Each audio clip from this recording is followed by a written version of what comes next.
우리 목사님께서 4명의 여인을 이야기하셨으니까 오늘 거론하지 않은 처음 나온 족보의 여인 이방인 다말에 대해서 한번 더 깊이 제가 얘기하면 유다의 며느리죠. 저는 이것부터가 조금 그래요. 그러니까 하나님의 모든 관심과 성경의 포커싱은 구약에서 온 인류부터 시작하여 아브라함 창세기 12장부터 쭉 이제 좁아지다가 딱 예수님으로 포커싱이 맞춰지는데 그럼 좋다. 아브라함까지 좋아요. 그다음에 이삭 좋아요. 야곱 좋아요. 그럼 그 다음에는 분명히 성경의 흐름도 쫙 그 다음은 누가 보아도 주인공은 요셉이에요. 요셉 이야기로 쫙 흘러간다고. 근데 창세기 37장에 요셉의 이야기가 막 너무 재밌게 흘러가다가 느닷없이 뜬금없이 38장에 갑자기 유다의 이야기가 나오는데 그 이야기도 별거 그렇게 좀 드러내거나 보여주고 자랑할 만한 얘기는 아니에요. 유다의 아들 엘이 죽었어요. 하나님께 진노를 사서. 그럼 당연히 자식 없이 후자 없이 죽은 그 자손을 이어줄 계대의 의무가 형제 그 둘째 오난에게 있었지만 그는 자기의 감정적 탐욕으로 그것이 상속분이 분깃이 나눠지는 것이기 때문에 그에게 자손을 주기를 꺼려하고 땅에다 설정을 하죠. 그랬더니 또 그도 죽었어요. 나머지 막내 아들조차 혹시 죽게 될까 겁이 나서 유다는 그 막내 아들을 숨겨놓고 차일피일 미루며 여러 가지 핑계로 자기 며느리인 다말에게 계대의 의무를 이어주지 않습니다. 그리고 정말 잊혀진 여인처럼 뭔가 짐짝 취급받으며 친정 가서 넌 기다려라.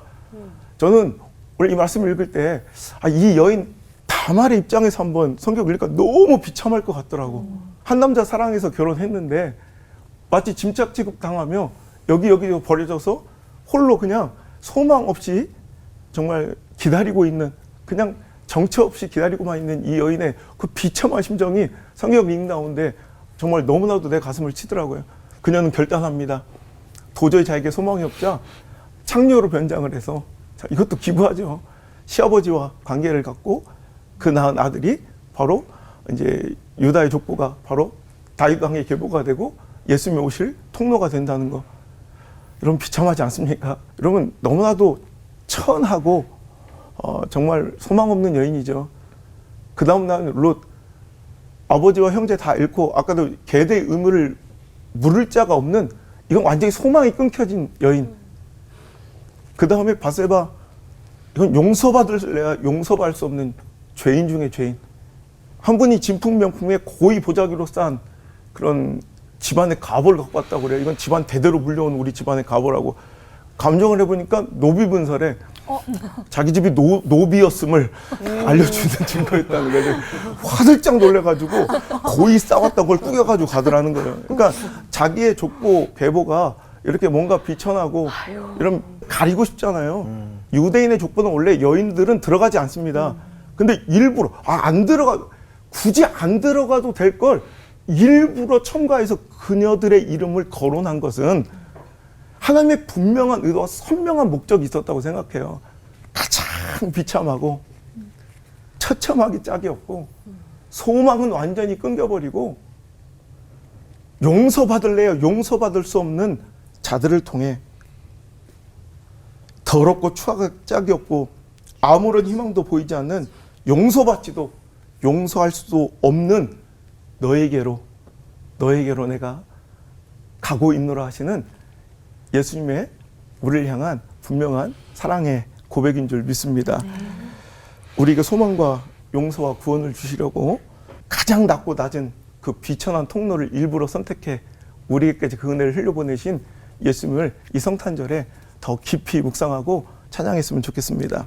제가 좋아하는 시 하나 읽어드릴게요.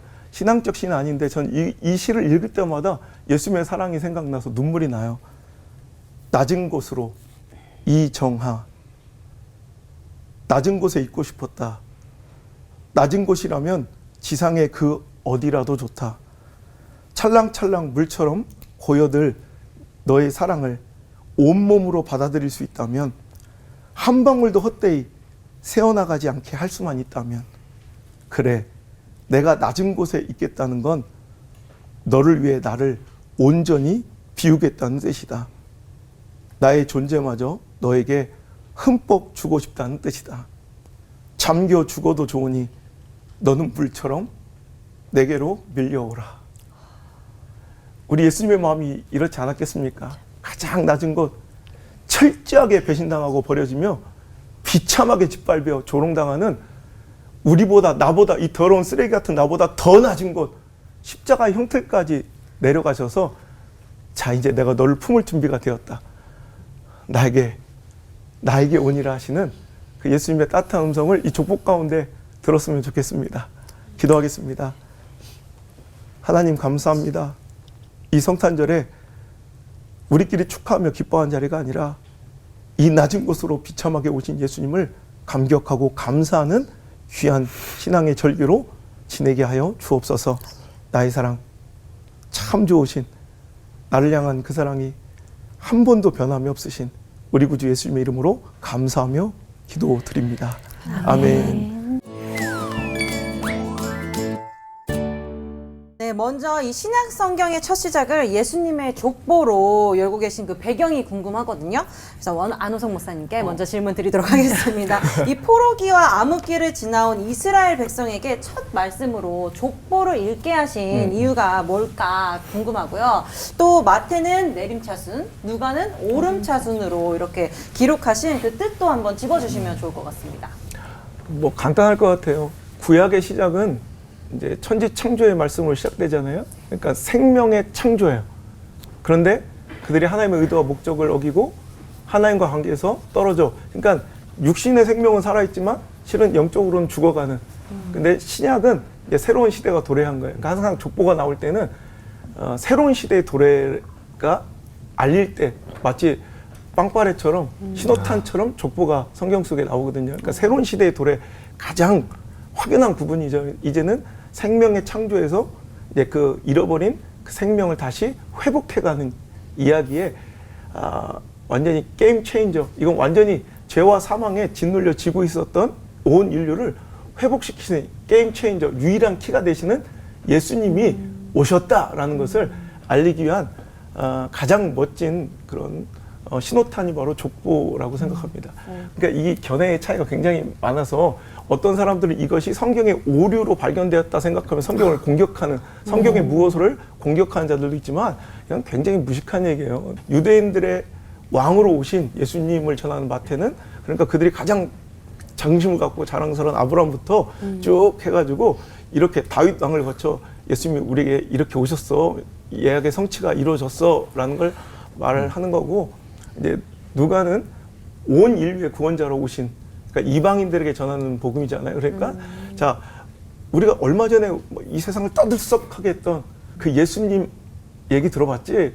그분이 이렇게 오셨지만 실은 우리 모두가 다 하나님의 그런 자녀들이야 라는 것을 말씀하기 위해서 오름차순으로 이렇게 말씀을 전했죠. 그래서 누가복음 3장에 보면 우리가 그냥 지나치기 쉬운 말, 사람들이 알기로는 요셉의 아들이지만, 이렇게 사람들이 알기로는 요셉의 아들로 알고 있지만 하면서 계보가 시작됩니다. 실은 요셉이 아니라 성령의 감동으로 이렇게 태어나니까 요셉의 생물학적 아들이 아니라는 걸 밝히면서, 그러니까 유대인들만의 예수님이 아니다 이거죠. 그러니까 성령님이 성령의 잉태하심으로 오셨기 때문에 온 우리가 인류가 그 복음의 수혜자가 될 수 있다는 것을 알리는 그런 방법이었던 것 같아요.